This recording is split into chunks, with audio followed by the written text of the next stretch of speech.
ఆశీర్వదించబడిన ఈ 2025 సంవత్సరంలో మరి యొక్క నూతన మాసమైన ఈ మార్చి మాసము మొదటి ఆదివారపు దినమైన 2వ తేదీ జీవాధిపతి అయిన దేవాది దేవుణ్ణి స్తుతించి ఆరాధించడానికి ఆయన పరిశుద్ధమైన పాద సన్నిధానంలో ఆయన మాటలు వినడానికి గురించిన దేవుని బిడ్డలు అందరికీ నా హృదయపూర్వకమైన వందనాలు.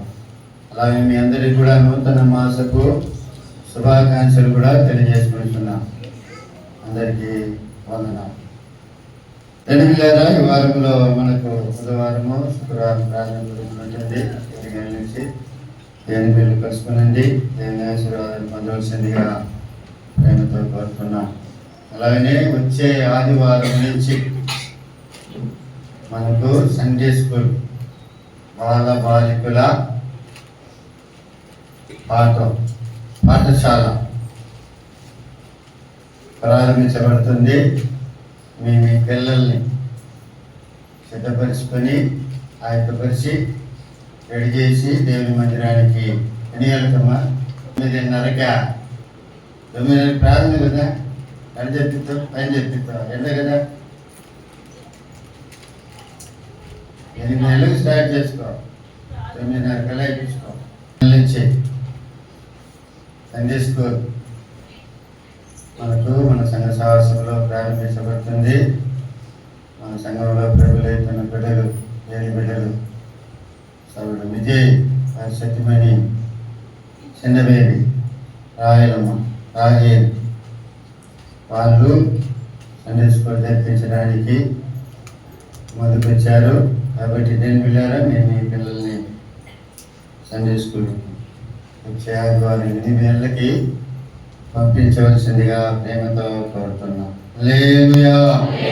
దేని పిల్లారా మరి దేని పిల్లారా ఒక ప్రకటన చేసినప్పుడు దాన్ని అందుకొని దానికి విలువనిచ్చి ఆ మాట విలువనిచ్చి అంగీకారాన్ని ఇస్తున్నారు. మంచిది, చాలా సంతోషము. అట్నే ఒక రాట ట్యూబ్లైట్ కాడ వేసి ఒకటి వేస్తే చల్లగా కూర్చుంటుంది. దాన్ని కూడా కొంచెం ఆలోచన చేయండి. వచ్చే రోజుల్లో భయంకరమైన ఎండలు, ఇప్పుడే ఎండలు తట్టుకోలేకపోతున్నాం. ఈ ఫ్యాన్లు వేసి ఆఫ్ చేసినమనుకో ఈ ఫ్యాన్ల మీద మనం కూర్చోలేము కలిసిపాటికి. అంటే గుర్తుపెట్టుకోండి, ఇంకా ఏప్రిల్ నెల అయితే అతి భయంకరమైన ఎండలు. ఇప్పుడే స్టార్ట్ అయింది ఎండలు. అయితే వేస్తే కొంచెం నెమ్మదిగా అనుకుండా కూర్చోటానికి బాగుంటుంది.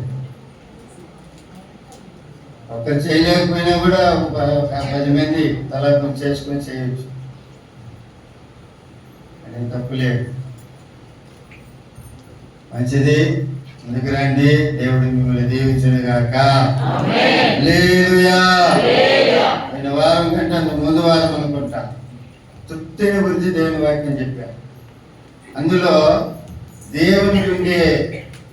దేవుడు చేసే ఒక మాట ఏంటంటే, మనము కొంచెం ఇస్తే దాన్ని డెవలప్ చేసి ఎన్నో రెట్లుగా చేసి మనకే ఇచ్చే దేవుడు. ఆయన మనకే ఇచ్చి మనల్ని తృప్తిపరిచే దేవుడు. 5 రొట్టెలు 2 చేపలు చిన్న అబ్బాయి దగ్గర ఉన్నది. దాన్ని ఎన్ని గంపలు చేశాడు? 12 గంపలు చేశాడు. ఆయన తీసిపోయాడా? లేదు. ఒకటి ఆయన శిష్యులకైనా ఇచ్చి ఉండాలా, లేకపోతే ఆ గొడ్డలు ఇచ్చిన అబ్బాయికైనా ఇచ్చి ఉండాలి, లేకపోతే ఇచ్చిన వాళ్ళకి ఎవరికైనా ఇచ్చి ఉండాలి. అంటే మనం ఇచ్చిన దాన్ని డెవలప్ చేసి ఎన్నో రెట్లు చేసి మనకే అనిపించే దేవుడు మన దేవుడు. ఆమేన్. హల్లెలూయా. కాబట్టి దేవునికి ఇచ్చినది ఎక్కడికి పోదు. హల్లెలూయా. దేవుని వాక్యాన్ని చదువుకుందాం. ఈరోజు పెద్ద మెసేజ్ ప్రిపేర్ అయ్యా. 12 అయినప్పుడే చూద్దాం. దేవుని చిత్తమైతే వచ్చే వారంలో కూడా ఈ మెసేజ్ కొనసాగుతుంది. యెషయా గ్రంథము 30వ అధ్యాయం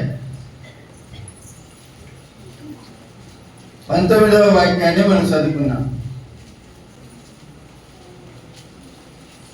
సియోనులో యెరూషలేములోనే ఒక జనము కాపురముండును. జనమా, నీవిక మాత్రము కన్నీళ్లు విడవు. ఆయన నీ మొరవిని నిశ్చయముగా నిన్ను కరుణించును. ఆయన నీ మాట వినగానే నీకు ఉత్తరమిచ్చును. ఏంటి పిల్లారా, ఈ 3వ మాసములో దేవుని సన్నిధానంలో ప్రార్థిస్తున్నప్పుడు దేవుడు ఇచ్చినటువంటి వాగ్దానం, ప్రతి మాసము వాగ్దానము తీసి మొదటి వారములో ఆ వాగ్దానాన్ని చెప్పే అలవాటు, ప్రసంగం చేసే అలవాటు, తెలియపరిచే అలవాటు మన సంఘ సహవాసానికి ఉంది. ఈ మాసం కూడా దేని బిడ్డారా, 3వ మాసంలో కూడా దేవుడు చెప్పుచున్న మాట, యేసయ్య చెప్పుచున్న మాట ఏంటంటే, జనమా నీవిక మాత్రము కన్నీళ్లు విడవు. హల్లెలూయా. ఆయన నీ మొరవిని నిశ్చయముగా నిన్ను కరుణించాడు. ఆయన నీ మొరవిని నిశ్చయముగా నిన్ను కరుణిస్తాడు. హల్లెలూయా. ఆయన నిన్ను కరుణించునుగాక. ఆయన నీ మాట వినగానే నీకు ఉత్తరమిచ్చునుగాక. హల్లెలూయా. ఏ విషయంలో నువ్వు కన్నీళ్లు విడుస్తున్నావు, ఏ విషయంలో నువ్వు బాధపడుతున్నావు, ఏ విషయంలో నువ్వు అంగలారుస్తున్నావు, ఏ విషయంలో నువ్వు నిట్టూర్పును విడుస్తున్నావు, ఏ విషయంలో ప్రలాపిస్తున్నావు, జనమా, ఓ దేవుని బిడ్డ, ఓ నా ప్రియమైన సహోదరి సహోదరుడా, నీవిక మాత్రమును కన్నీళ్లు విడవు. హల్లెలూయా. హల్లెలూయా. కన్నీళ్లు అనే ఒక అంశం మీద మీకు ఆల్రెడీలో వాక్యం చెప్పున్నాను. అయినా దేవుని సన్నిధిలో ప్రార్థన చేసినప్పుడు మరలా దేవుడు దేని బిడ్డలు కన్నీళ్లు గురించే దేవుని వాక్యాన్ని బోధించమని ప్రేరేపించారు. కాబట్టి దేని బిడ్డారా, కన్నీళ్లు ఎప్పుడు వస్తుంది? భయంకరమైన సమస్య వచ్చినప్పుడు వస్తుంది, ఎటుతో వచ్చిన పరిస్థితి వచ్చినప్పుడు వస్తుంది. దేని బిడ్డారా, భయంకరమైన కరువు మన కుటుంబ వ్యవస్థను ముట్టినప్పుడు మనకు వస్తుంది. శరీరంలో బాధ, బలహీనతలు, జబ్బు ఏర్పడినప్పుడు ఎక్కడ లేని కన్నీరు వస్తుంది. మన సొంత వాళ్ళు దేని బిడ్డారా బలహీనులుగా ఉన్నప్పుడు వారి విషయమే దేని బిడ్డారా ఎక్కడ లేని బాధలు మనకు వస్తూ ఉంటాయి. హల్లెలూయా. హల్లెలూయా. ఈ కన్నీళ్లకు దేని బిడ్డారా దేవుడు చెప్పుచున్న మాట, నువ్వు ఈ మధ్యాహ్నకాల సమయంలో ఏ విషయాన్ని బట్టి నువ్వు కన్నీళ్లు విడుస్తున్నావు, ఏ విషయాన్ని బట్టి నువ్వు అంగలారుస్తున్నావో దేవుడు చెప్పుచున్న మాట, నువ్వు ఇక మాత్రము నువ్వు కన్నీళ్లు విడవు. హల్లెలూయా. హల్లెలూయా. ఆయన నీ మొరవిని నిశ్చయముగా నిన్ను కరుణించునుగాక. హల్లెలూయా. ఆయన నీ మాట వినగానే నీకు ఉత్తరమిచ్చునుగాక. హల్లెలూయా. పక్కన చెప్పండి, భయపడక. ఏ విషయంలో నువ్వు ఏడ్చేది ధైర్యంగా ఆయన నీ మొర విని నీకు ఉత్తరం ఇస్తాడు. నిశ్చయముగా నేను చెప్తున్నా, ఆగిను, నిశ్చయముగా ఆయన నిన్ను కరుణిస్తాడు. నువ్వు ఇక మీదట కన్నీళ్ళు విడవు. దేవుడు నీతో కూడా ఉన్నాడు. ధైర్యముండు. దేవుడు నిన్ను బలపరచునుగాక. యేసయ్య నిన్ను బలపరచునుగాక. యేసయ్య నిన్ను దీవించునుగాక. ఆమేన్.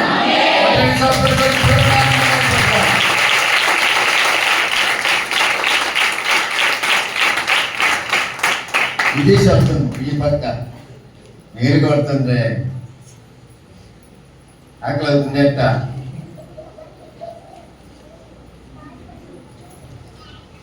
కొంతమంది మన సంఘ సహస్రులు ఉపవాసం ఉంటారు ఈ బల్లా నిమిత్తం. అందరిని బట్టి దేవునికి స్తోత్రం. వాళ్ళని బట్టి నేను కూడా ఉంటున్నా. ప్రతిసారి ఉంటున్నాం, కొన్ని సంవత్సరాల నుంచి ఉంటున్నాము. ఇప్పుడుండే బలహీనతను బట్టి ఉండలేకపోతున్నా, అయినా ఉంటున్నా. అయితే ఉపవాసం ఫస్ట్ రోజు ఉన్నప్పుడు ఆకలి బాగా వేసింది. రెండో రోజు ఆకలి తెచ్చిపోద్ది, ఆకలి అనేది అనిపించదు. అయితే నేను ఈసారి వేరొక రకంగా ఒక ఆకలి వచ్చేటట్టుగా చేసుకొని కడుపు రెపరెపాంటి ప్రార్థన చేసేవాడిగా ఉన్నా. ఎందుకు ఆకలి తెచ్చిపోయినప్పుడు ఆకలి అనేది అనిపించదు. కడుపులో రెపరెపనాలా, తండ్రి దేవుడు అనాలా.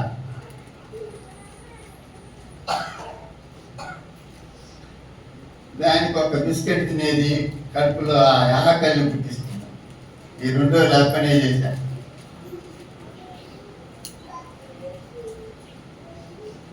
కడుపులో రెపరెపాంతది,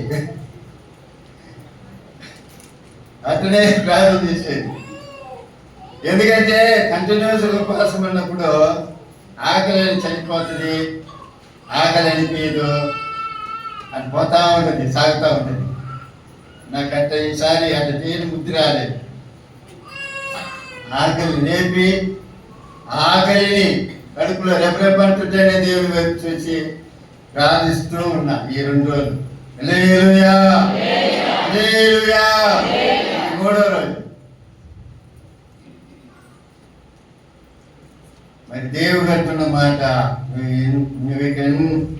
నువ్వు ఏమాత్రము కన్నీళ్ళు, నువ్వు ఏ విషయంలో కన్నీళ్లు కాచుతున్నావు ఆ విషయము నువ్వు ఎప్పుడు కన్నీళ్ళు ఆయన నిన్ను కరుణిస్తాడు. ఆమేన్. హల్లెలూయా. ఆగరు కుమారుడి విషయమై కన్నీరు కార్చింది. దాని తర్వాత ఆమె కార్చినట్టుగా బైబిల్లో లేదు. హల్లెలూయా, హల్లెలూయా. ఇసుకే కన్నీరు కార్చాడు, ఇసుకే కన్నీరు కార్చాడు. ఒక విషయమై నువ్వు చనిపోబోతున్నావని చెప్పాడు ప్రవక్త. ఆ పడకలో నుండి అటు గోడ తట్టు వెళ్ళాడు, ఒత్తగిల్లి ఒక చిన్న ప్రార్థన చేశాడు. ఆ విషయమై నేను ఎట్లా ఉన్నానో నువ్వు ఒకసారి పరిస్థితి, నేను ఏ విధంగా నీ సముద్రంలో నేను యథార్థంగా ఉన్నావు, నాకు ఆయుష్ నీవు అన్నట్టుగా దేవుని సభలో ప్రార్థన చేశాడు. వెంటనే ప్రవక్తను పంపించి ఇంకా 15 సంవత్సరాలు నీకు ఆయుష్ని ఇస్తున్నా అని చెప్పాడు. హల్లెలూయా.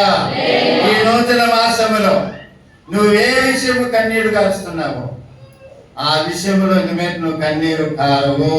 హల్లెలూయా. దేవుడు నీ జీవితంలో అద్భుతాలు చేయనుగాక, మహత్తరమైన కార్యములు చేయనుగాక, సూచక కార్యములు దేవుడు చేయనుగాక. చేస్తాడు. పక్కన వాళ్ళకి చెప్పండి, చేస్తాడు. నమ్ము, నీకు దండం పెడతాడు. ఎన్నిసార్లు నీకు చెప్పాను, ఇప్పుడన్నా నమ్ము. దేవుని జీవితంలో అద్భుతాలు చేయనుగాక. ఎవరు విక్టోరియమ్మా కిడ్నీలో అంటే యూరిన్ పోయే దారిలో రాయి అడ్డుపడి వాళ్ళు ఆపరేషన్ చేయాలి అని అడ్మిట్ అవ్వమని చెప్పారు. దేవుడు అద్భుతం చేశాడు. హల్లెలూయా. ఏమి లేకుండా యూరిన్ ద్వారా రాయించేటట్టుగా చేశాడు. మా సగోదరి నిఖిల్ కాళ్ళు తీయటానికి హాస్పిటల్ అడ్మిట్ అయినాడు. కాళ్ళు తీయటానికి దేవుడు కాళ్ళు తీయకుండా ఆపరేషన్ జరిగించాడు. హల్లెలూయా, హల్లెలూయా. దేవుడు చేస్తాడండి, దేవుడు చేస్తాడు. ఆయన నువ్వు నమ్మితే దేవుని మహిమను నువ్వు తప్పనిసరిగా చూస్తావు. హల్లెలూయా, హల్లెలూయా. ఆయన అద్భుతాలు చేసే దేవుడు, మహచ్చర కార్యములు చేసే దేవుడు. హల్లెలూయా. సూచక కార్యములు చేసే దేవుడు. ప్రేమైన దేవుడు. ఆయన చేస్తారు. అయినా దేని బిడ్డారా, దేవుని సమూహంలో ఎటువంటి కన్నీటిని దేవుడు ఇష్టపడతాడన్న సంగతిని మనం గుర్తుపెట్టుకోవాలి. హల్లెలూయా. కన్నీరు గారుస్తున్నాం కాదని లేదు, ఏడుస్తున్నాం కాదని లేదు, దేవుడు అద్భుతాలు చేస్తాడు కాదని లేదు. అయితే ఎటువంటి కన్నీటిని దేవుడు అంగీకరిస్తున్నాడు, దాన్ని అంగీకరించి కరుణించి వారిని, ఆ కన్నీటిని చూసి కరుణించి ఎంతమందికి ఆయన వేలు చేస్తున్నాడన్న సంగతిని మనం గుర్తుపెట్టుకోవాలి. హల్లెలూయా, హల్లెలూయా. పరిశుద్ధ గ్రంథంలో మనం గమనించినట్లయితే 2 రకాలైన కన్నీళ్ళు ఉన్నాయి. ఒకటి దేవునికి ఇంపైన కన్నీరు, రెండోదిగా దేవుని యేసయ్యను దుఃఖపరిచే కన్నీరు. దేవునికి ఇంపైన కన్నీరు ఏమిటంటే, ఒక పాపి, ఒక మనిషి, ఒక పాపి మరుమనసు పొంది కన్నీరు కారుస్తున్నాడు చూడండి, అది దేవునికి ఇంపైనటువంటి కన్నీరు. హల్లెలూయా, హల్లెలూయా. పరిశుద్ధ లేఖనంలో మనం గమనించినట్లయితే పాపాత్మురాలైన ఒక స్త్రీ ఉన్నది. ఒక పరిసయ్యుని ఇంట ఆయన భోజనానికి కూర్చున్నప్పుడు ఆ పాపాత్మురాలైనటువంటి స్త్రీ ఆయన ఎద్దకు వెళ్ళి వెనక తట్టు నిలబడి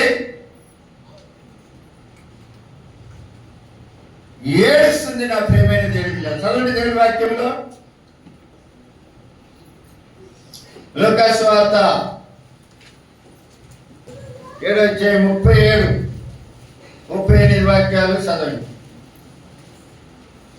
ఆ ఊరిలో ఉన్న పాపాత్మురాలైన ఒక స్త్రీ యేసు పరిసయ్యుని ఇంట భోజనానికి కూర్చున్నాడని తెలుసుకొని ఒక బుడ్డిలో అత్తరు తీసుకొని వచ్చి వెనుక తట్టు ఆయన పాదముల యొద్ద నిలబడి ఏడ్చుచు కన్నీళ్లతో ఆయన పాదములను తడిపి తన తల వెంట్రుకలతో తుడిచి ఆయన పాదములను ముద్దు పెట్టుకొని ఆ అత్తరు వాటికి పూసిందంట. హల్లెలూయా.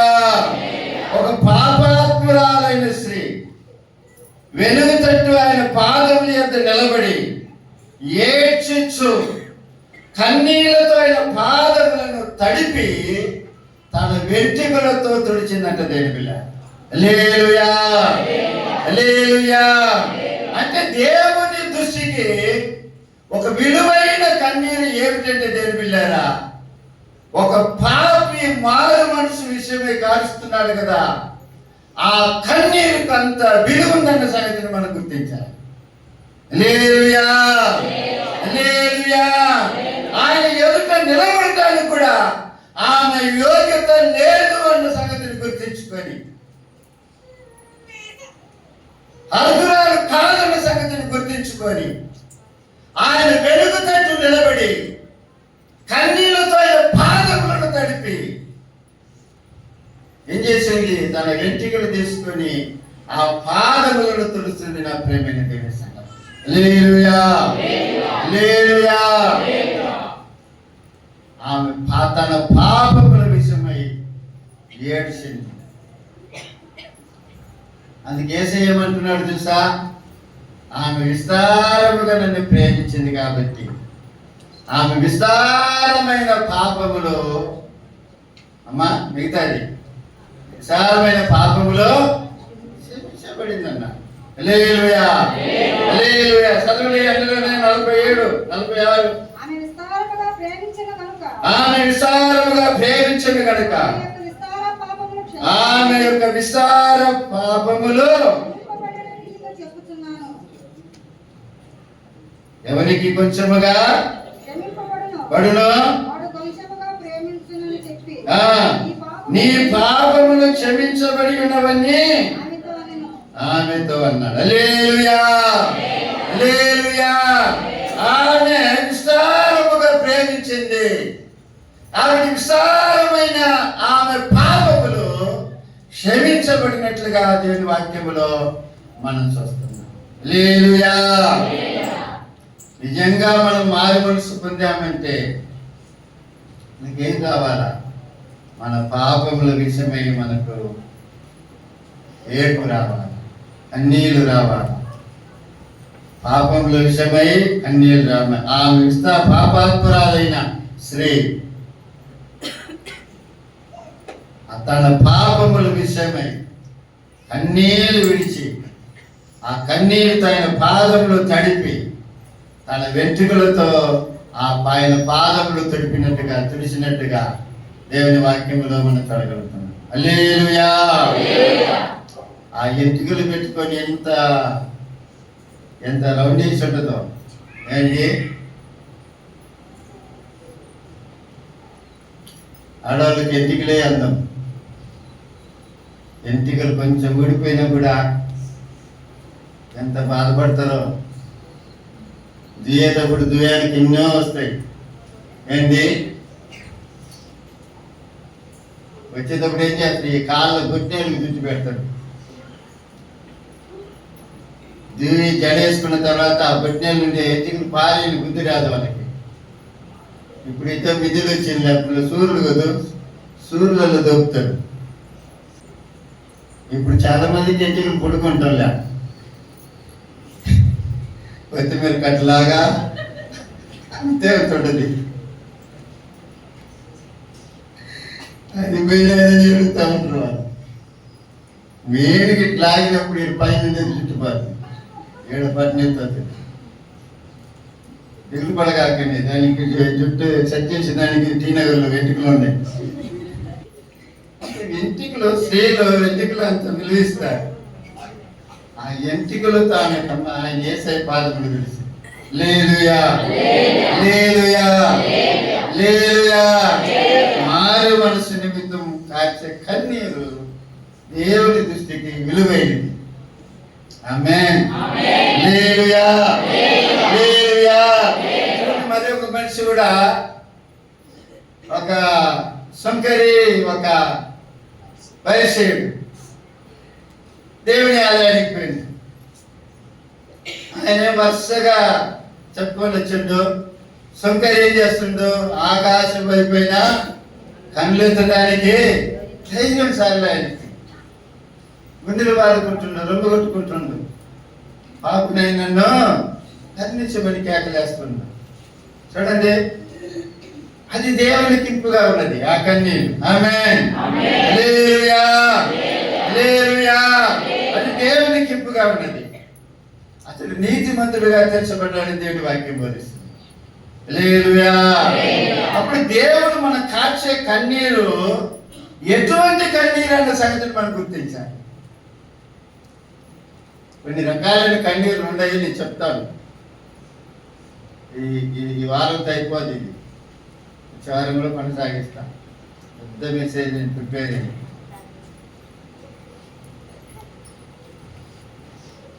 లోకాసు వార్తలు మనం గమనించినట్లయితే 18వ అధ్యాయం.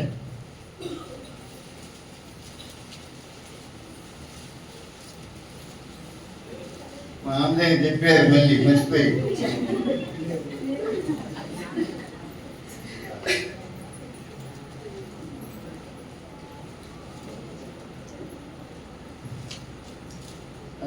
పదమూడు 14 13-14.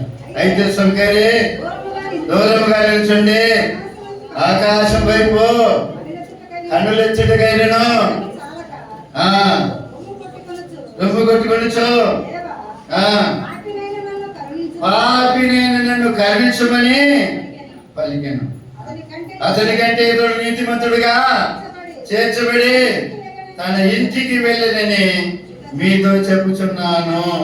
తను తాను హెచ్చించుకున్నవాడు తగ్గింపబడిననియు, తను తాను తగ్గించుకున్నవాడు హెచ్చించబడిననియు. హల్లెలూయా.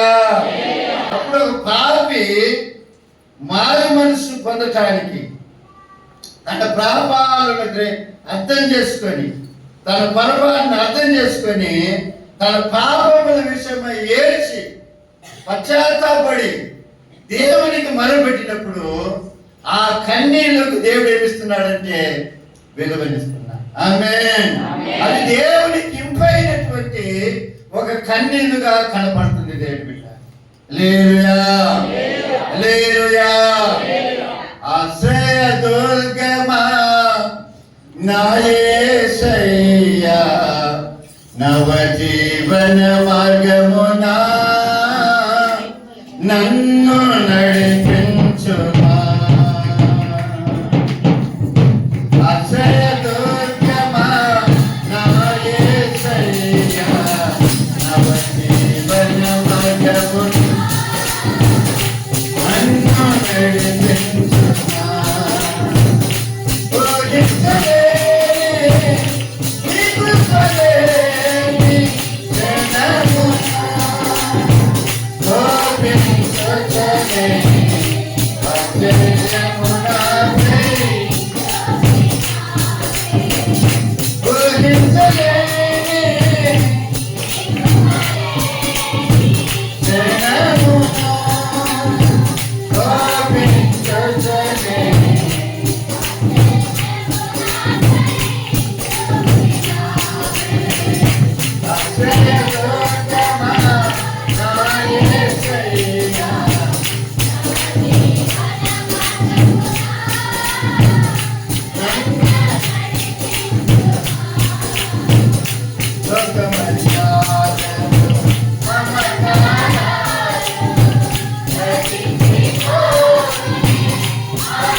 హల్లెలూయా.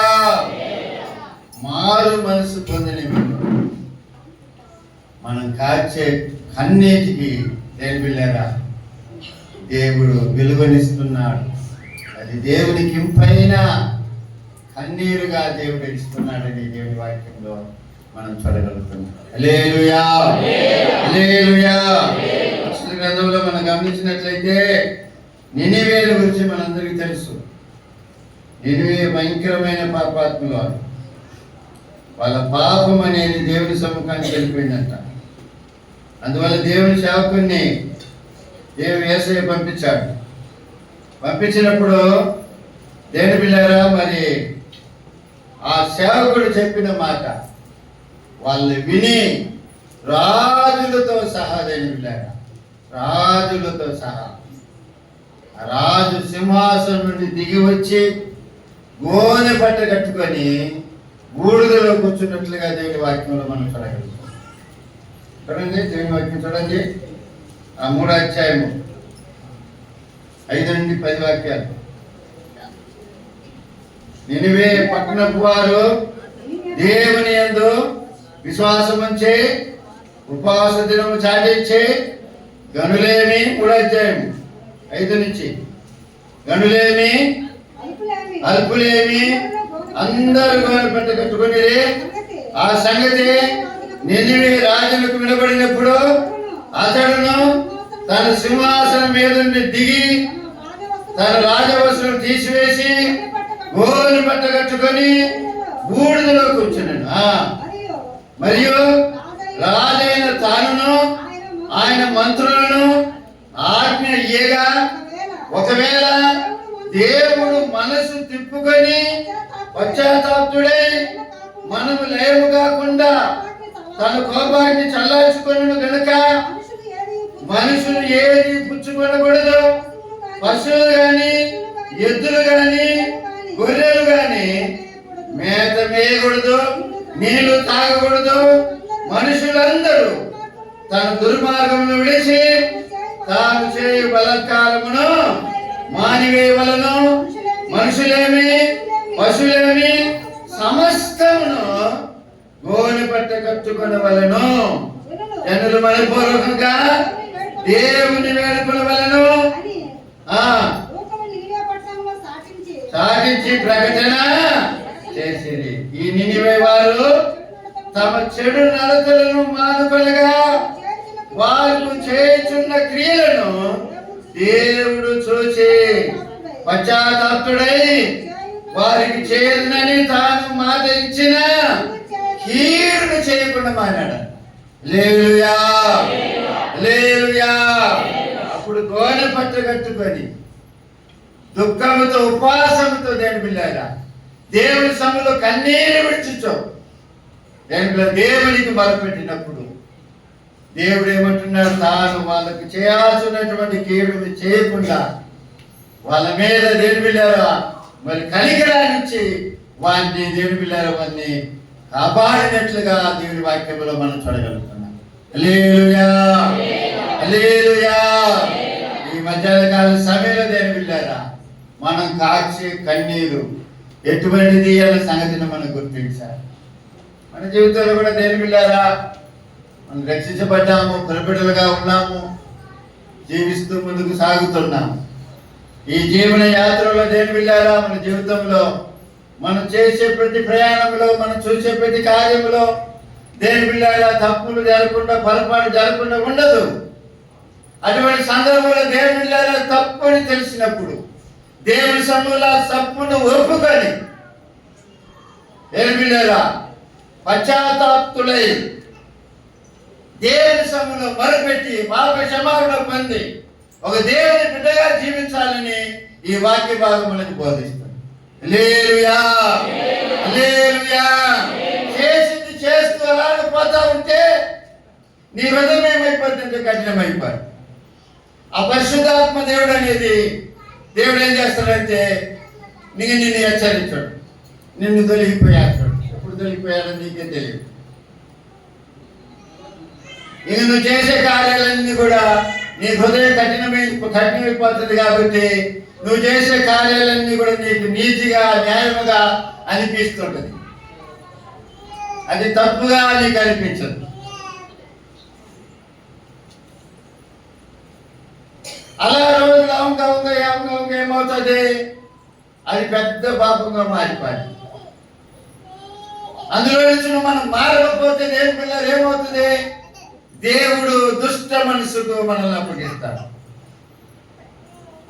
ఇంకా అక్కడి నుంచి మనం మారాలని కూడా మనం మారలేదు. హల్లెలూయా, హల్లెలూయా. కాబట్టి దేవుని ప్రజలమైన మనము మన జీవన యాత్రలో మనం దేవుని పిల్లారా ఏదైనా ఒక చిన్న పొరపాటు జరిగినా కూడా అది పొరపాటుని తెలిసినప్పుడు దేవుని సభలో కన్నీరు కాస్తూ వాటిని ఒప్పుకొని మరొకసారి చేయకుండా జాగ్రత్త పడాలని ఈ వాక్య భాగం మనకు బోధిస్తుంది. ఆమేన్, హల్లెలూయా, హల్లెలూయా.